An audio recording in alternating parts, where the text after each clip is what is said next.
And to Saheed Balogun, thank you for the support. Thank you so much. Thank you for the advice. Thank you for the teacher thing you have been giving me from day one. Thank you. Àṣé lóòótọ́ ni pé owó tọkùnrin bá ná lórí ìyàwó ẹ̀ tó ná lórí ọmọ rẹ̀ ẹ̀san rẹ̀ dàlìkì àmọ́ o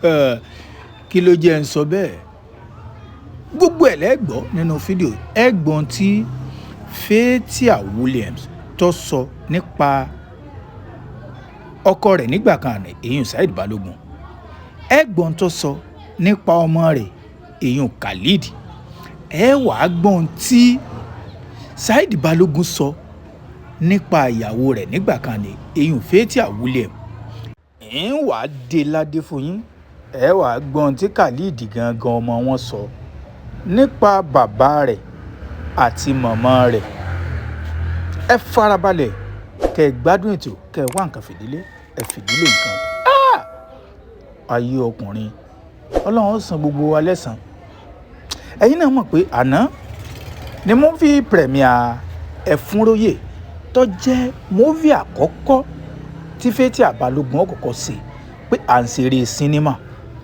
gbogbo àwọn òṣèré orí ìtàgé ńlá jàǹkànjàǹkànjàǹkàn bíi Tóyìn Abraham Kọ́láwọlé Ajéyẹmí àti gbogbo àwọn ènìyàn tí ń lè dákú tán ni wọ́n wà níbẹ̀ ni wọ́n yẹ̀ sí àwọn nǹkan àgbàyanu wá ṣẹlẹ̀ ṣùgbọ́n a lè mẹ́nuba gbogbo ẹ̀ tán a kàn fẹ́ yànnàná àwọn nǹkan kan tó ṣẹlẹ̀ ẹ jẹ́ kọ́kọ́ mú fọ́nrán kékeré kan wá fún yín ká kọ́kọ́ gbọ́ ohun tí Fathia Balogun gangan sọ èèyàn ọmọ oníǹkan ká kọ́kọ́ gbọ́ ohun tó sọ lórí ọkọ rẹ̀ nígbà kan àná Saheed Balogun àti tó wá sọ lórí ọmọ rẹ̀ Khalid ẹ mọ̀ dé o ẹ mọ̀ farabalẹ̀ gbọ́ lẹ́kọ̀ọ́ kan níwọ̀n máa padà wá níwọ̀n máa sọ tí òye yín mò ń bọ̀ náà ẹ má lọ nìkan kan ẹ subscribe.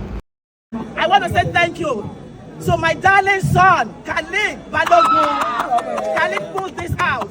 The dancing, everything, he did it. And to Saheed Balogun, thank you for the support. Thank you so much. Thank you for the advice. Thank you for the teacher thing you have been giving me from day one. Thank you. Ẹ ti gbọ́ ohun tí Fathia Balogun ṣe ó kọ́kọ́ kí ọmọ rẹ̀ ṣáájú kó tó kí ọkọ rẹ̀ nígbà kan àná ó kọ́kọ́ kí Khalid dáadáa ó pè ní my darling son ṣe pé lóòótọ́ obìnrin lọ́lọ́mọ ṣùgbọ́n ta wá ní ọmọ gangan fẹ́ràn jù nínú ìyá àti bàbá ẹnu Khalid náà lẹ́ẹ̀ ti gbọ́ wọ́n ń bọ̀ náà ẹ sá ti gbọ́ ohun tí Fathia sọ ó ní my darling son tí jẹ́ pé ó kọ́kọ́ kí Khalid dáadáa kó tó wá kí Saheed Balogun ẹ jẹ́ wá mú wá fún yín ibì kan là ń lọ o kìí ṣe pé bóyá a fi ń sọ pé bóyá àǹtí Fathia Balogun pé n tó ṣe ò dá o ṣùgbọ́n sẹ́mọ̀ yìí pé ilé ayé yìí bí gbogbo nǹkan bọ́lọ̀ ń bá ṣe dá gbogbo nǹkan láàṣì máa ṣe kò sí ní obìnrin ọmọ wọn igbá àyà wọn báyìí ní máa wà ṣùgbọ́n ọkọ ńkọ́ èjìká ni ẹ máa gbọ́kọ sí o tọkọ bá ṣe mọ̀nàmọ́ná wọn kàn ọ̀ra iye èjìká ni ọkọ ò jábọ́ ṣùgbọ́n ọmọ wọn ńkọ́ igbá àyà báyìí wọn ò dì mọ́ wọn fọwọ́ mú báyìí ẹ̀yin tí ìdẹ́bí mò ń lọ ẹ jẹ́ wá mú fídíò ẹlẹ́ẹ̀kejì wá fún yín ẹ̀yin tí Saheed Balogun sọ kí lòun sọ níbi occasion náà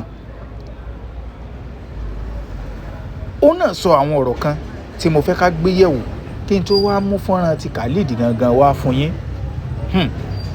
mò ń bọ̀ náà ẹ jẹ́ má ti sọ̀rọ̀ jù ẹ jẹ́ mú wá fún yín kí n tó wá yànnà náà àwọn kankan kí n tó wá mú fídíò Khalid wá.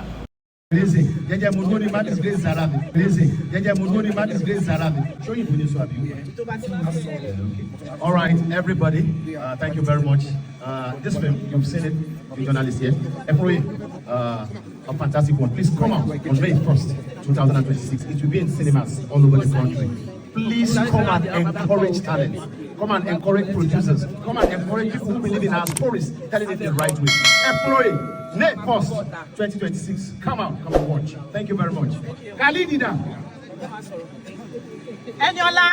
Ǹjẹ́ lẹ́yìn mọ́ tó ṣẹlẹ̀ tí Saheed Balogun ò fi sọ̀rọ̀ lọ́nà ọ̀dọ̀ Fathia Balogun tí ó sì fi sọ nǹkan kan nípa ọmọ rẹ̀ Khalid ẹ rí i pé kọ́kọ́ sọ nǹkan kan níbẹ̀rẹ̀ fídíò náà ó ní pé Fathia Balogun sọ pé kóun má disgrace ara òun ó tún wá bí léèrè pé ṣé èbó ni kí n sọ àbí Yorùbá mo gbádùn tí Saheed ṣe ń bẹ̀ wọ́n ó fìfẹ́ náà síkùn pé ṣé ọmọ òun lòún fẹ́ràn jù ni àbíyàwó òun nígbà kan àná látàrí pé tó bá lọ sọ nípa àwọn méjèèjì èèyàn ọmọ tó lè ṣẹlẹ̀ tó lè lọ bí Fathia Balogun nú níbi occasion náà ọwọ́ àfọ̀gbọ́n àgbà sí ọkàn sọ nípa móvì náà lérèfé kò sọ ń pa ìyàwó ẹ̀ kò sì sọ ń pa ọmọ ẹ̀ tí jẹ́ pé ó ṣe ní awo mọ̀ sínú mọ̀ síkùn sọmọ mi mo fẹ́ràn jù ni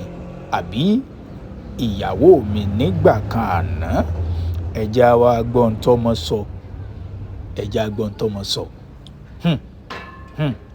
mo sọ fún yín mo ní ìgbéyàwó tọ́mọ bá ti wọ̀ ó ti kúrò nígbéyàwó pé àyànra alálẹ̀ àbáwọn dúpẹ́ lórí eléyìí tí wọ́n ṣe yìí bọ́lọ́ tí ẹ̀ tún fi eléhùn ó tún fi kó wọn papọ̀ lẹ́ẹ̀kan sí i ẹja gbọ́n tí Khalid gangan sọ kí n tó wá parí ètò ká wá bọ́ síkànnì ayélujára ká wá sọ èrò tiwa kọ́lọ́ọ̀bá kó bá wọn yanjú àwọ̀ tí ń bẹ láàrin wọn kí wọ́n padà gẹ́gẹ́ bí ọkọ àti ìyàwó mò ń bọ̀ náà ẹ má ì lọ ibì kankan. Please come in first. I want us to show all the support, all the love that we can. This woman right here, she's very, very strong. I remember when I used to call her when she was shooting, she's always tired. She'd go back, she was black. I don't remember her again. Please, all the support that we can give to my love, my queen, come out with. Please. Let's go out to the cinema first. Where's Jamal? Jamal. Where's Jamal? Jamal. Come. Thank you, Jamal. Thank you so much. God bless you. Say something. I'm also. So, ladies and gentlemen, we put so much effort, we put everything into this. Ẹ̀yin náà ti gbọ́n tí Khalid sọ dáadáa tẹ́yin náà bá wojú Saheed Balogun nígbà tọmọ náà ń sọ̀rọ̀ èèyàn gan mọ̀ yìí pé ìfẹ́ tí bàbá ní sọ́mọ kìí ṣèfẹ́ tó kéré rárá bákan náà ìfẹ́ tọmọ ní sí ìyá kìí ṣèfẹ́ tó kéré rárá torí pé bí Saheed Balogun ṣe ń wojú ẹ̀ òun ń kí ìyá rẹ̀ ní mẹ́sàn-án mẹ́wàá tí túmọ̀ sí wípé ìfẹ́ wà láàrin fámìlì wọn Saheed Balogun nífẹ̀ẹ́ ọmọ rẹ̀ bákan náà Fathia Balogun ńgọ́ ó náà nífẹ̀ẹ́ ọmọ rẹ̀ tẹ́ ẹ bá tún wá wò dáadáa èèyàn náà mọ̀ yìí pé Khalid náà nífẹ̀ẹ́ bàbá rẹ̀ àti ìyá rẹ̀ ṣùgbọ́n ó fi síbì kan ju ibì kan lọ ṣùgbọ́n pẹ̀lú àwọn ọ̀rọ̀ tẹ́yìn ti gbọ́ yìí pẹ̀lú àwọn tó ti ṣẹlẹ̀ tẹ́yìn náà ti rí yìí tá a lẹ́yìn lérò pé Khalid nífẹ̀ẹ́ jù nínú bàbá rẹ̀ àti ìyá rẹ̀ mo fẹ́ kẹ́ fisíkẹ̀ ní abala àríwísí kájọ máa jọ̀rọ̀ jomitoro ọ̀rọ̀ lábala àríwísí abáwọn dúpẹ́ abáwọn yọ̀ ìdílé aláyọ̀ ni wọ́n a tún wá ń gbà ládùúrà pé gbogbo kó lọ sí òní wọn kọ́lọ̀ ń kọ́ dá padà kí wọ́n tún bẹ̀rẹ̀ sí máa ṣe bí lọ́kọ-láya gẹ́gẹ́ bí wọ́n ṣe jọ ń ṣe tẹ́lẹ̀ ẹ̀yin olólùfẹ́ mi ẹ ti mọ̀ bá a ṣe máa ń ṣe a máa ń mú wá fún yín bọ́sẹ̀ ìdílé níkànnì ayélujára tó bá jẹ́ ìgbà àkọ́kọ́